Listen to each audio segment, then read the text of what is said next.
Coaches. Originated as a slang in the 1800s, they become a staple in today's professional sports teams, Olympic athletes, the NFL, and video games? Why would I pay for a video game coach? When you look at just how much money is in professional gaming, it just makes sense. That's why I'm here to answer the simple question, just how effective are these video game coaches?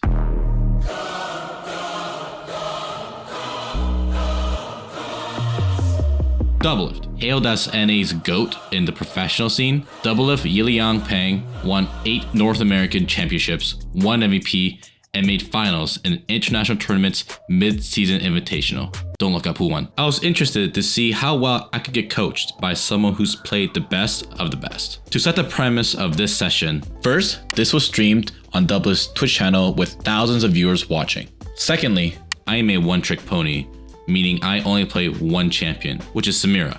I've probably played like less than 50 games in the last year, but I do edit his YouTube videos, so that means I absorbed a lot of league knowledge and mechanics. My goal in this session was just to get better at SamppA in any way possible while learning more about the game. As this was the first game of the day, I wanted to get in the zone, so I put on my best esports jersey and I was just ready to rock it. Before we started, I just wanted to know the psyche of the pro player. I mean, I think about a lot of things as the game is coming out. Like, for example, like press tab really fast. Their Ezreal has TP, and Nautilus for some reason has Hail of Blades, and Maokai has Comet.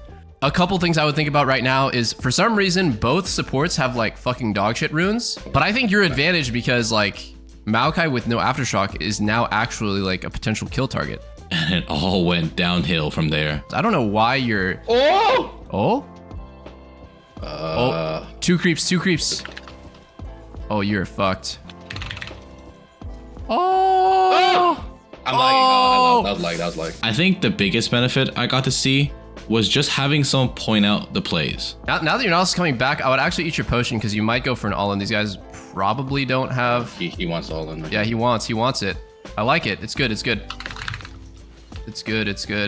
And you can know that you can kind of know that all-in is coming because usually people's guard is kind of down when it's 1v2, and then when your support shows up, they're not like really ready yet. There were cool things I got to learn in this game. First, being that this should be your first buy, as it's the strongest first item you can get, as long as you can build actual items into it later in the game. And secondly, being in the bush to surprise attack your opponents. No, not like that. Yeah, you wanted to go up to river, and then you wanted to hide into the middle bush. The third bush. No, go back to the middle bush. Go back to the middle bush. Where are you going?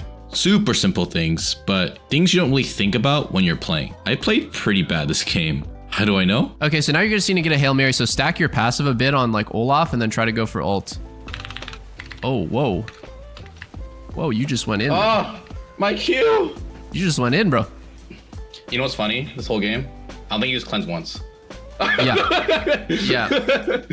Despite that, this first game was just to get a feel of my current skill and see where I need to improve on. After that first game, we jumped into a custom game just to see what I could do better, using my champion more effectively. You're usually not hiding behind your melees like a melee champion would, right?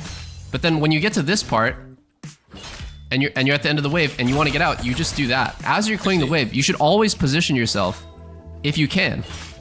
Not always, but if you can, you should always position yourself with the minion behind you so you can dash away. That gives you options, right? The more options you have, the better. You can dash in. You can dash in on them, but you can also just dash out. Some combos, which yes, were crazy. On one guy, the best thing you can do is auto EQ, auto W, auto ulti. 3 auto attacks. Wait.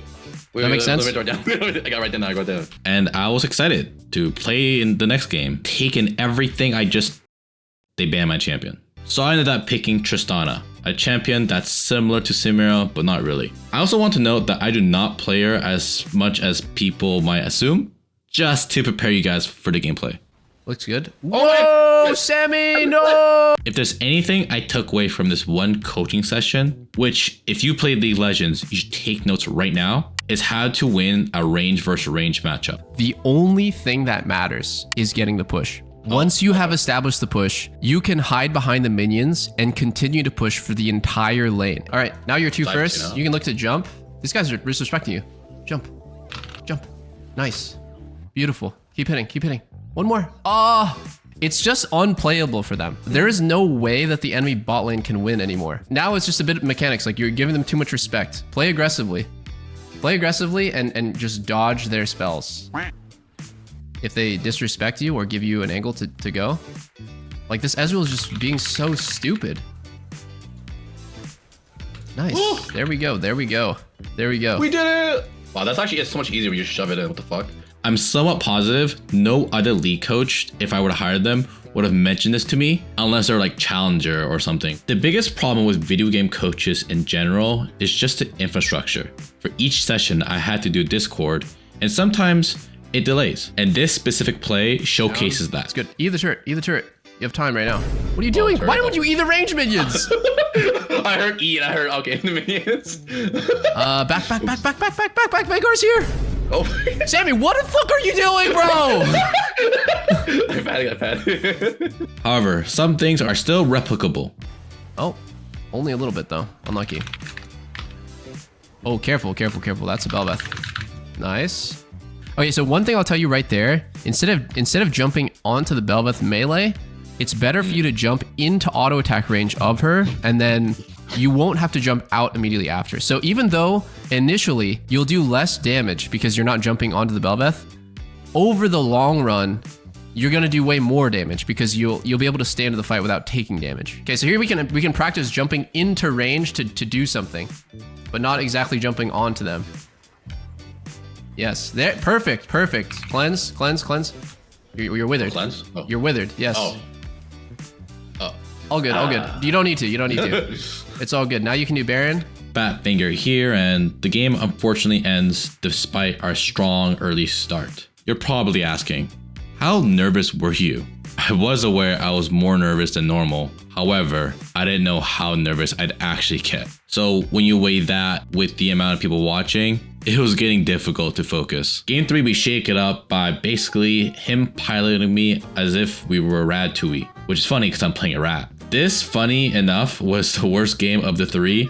I only played this character like less than 20 times in my life. Before we end, I should note that Doublelift and I are actually pretty cool and no hard feelings in this, as we're just making content and having fun. I ended up playing one more game to not only test how much I learned, but just to prove to y'all I'm actually somewhat decent at this game where I'm not under pressure.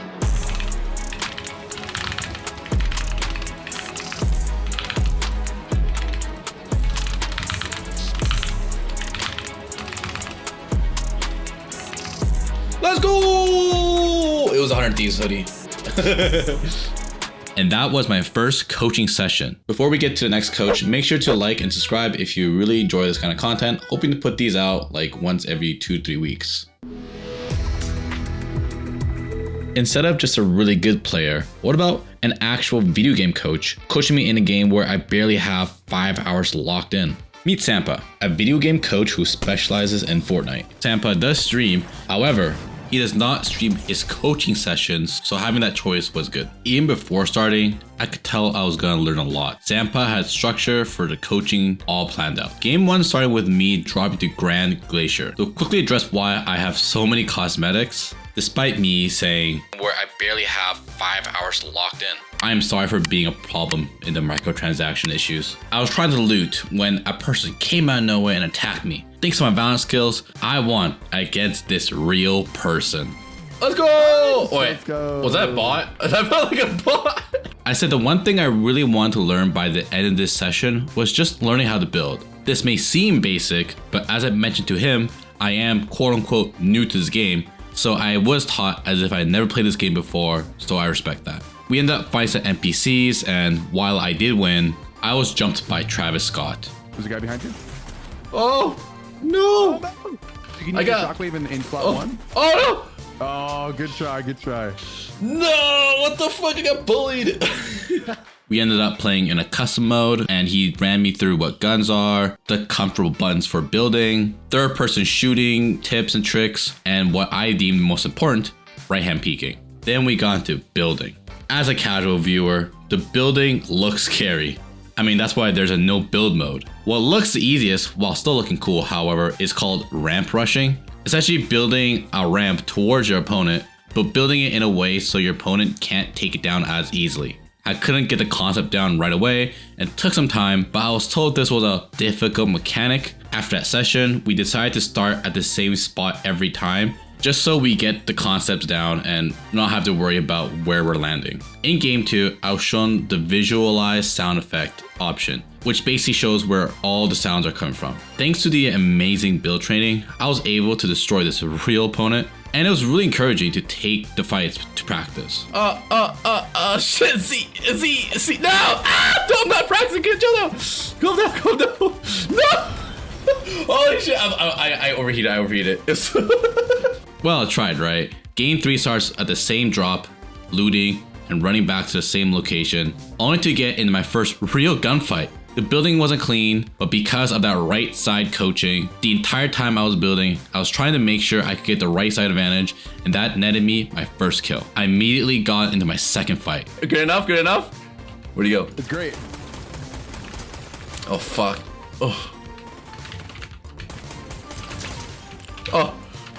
I'm fat fingering! What's that? Use your shotgun. You can finish him off. Gotta hit the shot. It's fine. Okay, fine. We're going back there. Take your time. Don't rush. 2 left click. Open up, man! Nice. Let's go. What's happening? My build was slightly better by like 1% in my gut feeling. Despite that though, I was feeling more confident. Your left. Watch the left. Hey, chill, man! It was clear I panicked a lot during each fight, so we revisited the custom games and just wanted to shape up. We were about to get into the editing, but I immediately batted away as I really wanted to focus on the building. I was getting the hang of it, tried adjusting my hotkeys, but nothing really felt right. The 5th game, we played as a duo. Mainly, he'd let me take leads and make mistakes, and he just tried to revive me, so there's just less resetting. Same drop, same fighting, but I was ready. Okay, maybe not. But a final game, we just did a fun no builds, just take a little break and focus on the gunplay, which we did squeak into top 10. I think they're coming right now. They're about to shoot you. Oh. You gotta fight them. You gotta fight. Oh, what the fuck? Yo. Finish him. Yeah. Oh, what the fuck? What the fuck? Where'd he come from? Not everyone has access to a top tier player like I did. For most of us, we'll usually default to our friend for coaching, and that's who I got. I had to pay him. He's not really my friend. I had to pay. Meet Calvin. Peak Radiant number 394. Meows unironically and played against his employer TSM while being on TSM. It's a whole thing. I don't really know. To set the grounds for this, I was good at Valorant, at least above average, but I haven't played since and I was really rusty. Played a solo game just to make sure I'm not going in fully unprepared, and I'm glad I did. Before we start, I had to ask about my jersey. Dude, the Fnatic jersey, what the hell, man? Of course, they're the best team in the world, right? Yet again, I ended up playing a character I wasn't really comfortable with, not because of the coach, but the team composition needed it, so gotta take one for the squad. I mentioned to Calvin, I wanted to find out where I can improve on, as aiming is something you just have to play to really get, in my opinion. I wanted more macro coaching. Okay, should I flash this? I'm flashing it. Yeah. Can this girl move? 2 main, 1 hell. Last player standing. I panicked. Yeah, this game's gonna be rough. Or is it? Unfortunately for our first game, an opposing player left, so it wasn't a really good learning experience. However, I still got to do things I could just self-improve on. Oh, I can't. Oh, I sprayed. I sprayed. I think you pulled down a bit too much, and then you got kind of like aim punched. Fade is one top. Spike planted. 1 enemy remaining. Wow, what happened? Was that a good play? It's good that you guys did win the round, right? Because it was a 3-on-2. Ideally, you'd want to wait for the jet and make it a 3-on-2. When you do a 2-on-1, right?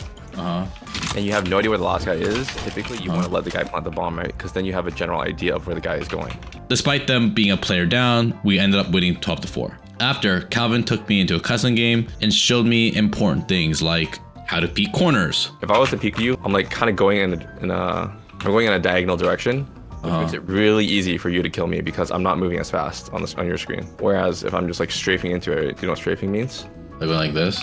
Yeah, it's like AD, you know, WS, right? Imagine I just peek you like this. It's much harder.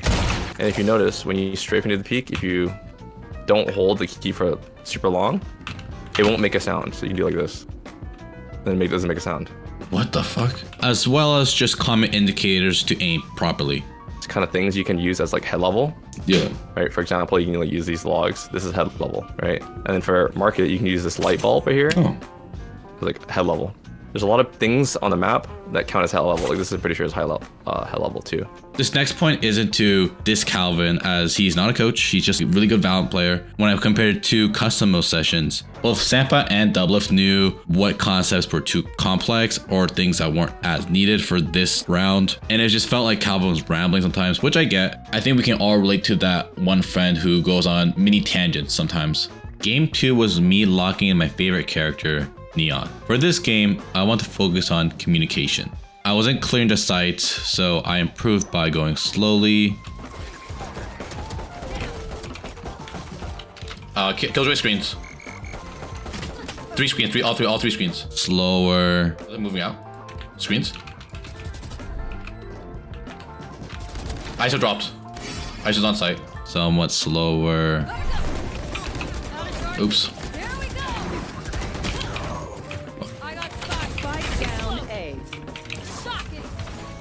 Oh shit. I'll think on eco. Wait, oh no, she jumped. No, I like that. That did not count. That one did not count. Yeah, it was hard to learn. The final score ended up being the reverse of the previous game, but just a 5v5. Anyways, for the final game, we wanted to focus on one particular thing, and I instantly knew the answer. But if you're in the right position, then you can theoretically win, right? I also ended up playing Killjoy, a character who fulfills different duties from the previous two characters I played. First two had abilities to win gunfights and just be self-sustainable, while Killjoy is quote-unquote a defensive expert who can lock down areas and watch flanks both on attackers and defender rounds. Final game started. We started real strong. I suck at this game. Oh, what the fuck was that? I'm dead. Wow! I suck!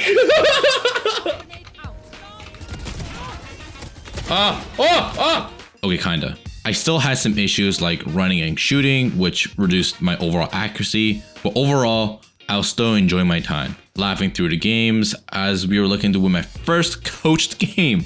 Then we had a troll.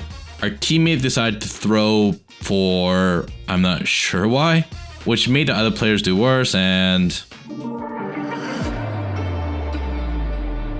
that was my session. But our question has yet to be answered. Are video game coaches worth it? I want to say coaching will never be perfect in video games. It's just too difficult. You saw my game with Doublelift with the lag, the fact that each game is really complicated. It's like if basketball decided to change the weight of the ball, or if each shoe had a unique ability. These video games change every year. So now that we've been coached by every video game coach available, for me, having my mistakes broadcast live to thousands of people really affected me more than I kind of thought. I'd avoid the coach streamers unless you can absolutely tune out the fact that you're being streamed to thousands of players, and each mistake, people are probably laughing and judging you like crazy.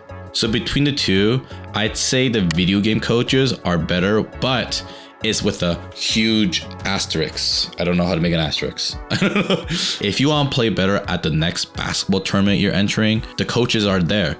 But is it necessary? Not really, especially the fact that you're not really getting paid to play basketball at a high level. Same thing as video games. Don't really need it, but it will help you get to that next level, and I think that's what we're here for. You should just play with your friends, have fun, and learn as you're playing. That's all for now. Thanks for watching, and see you next time.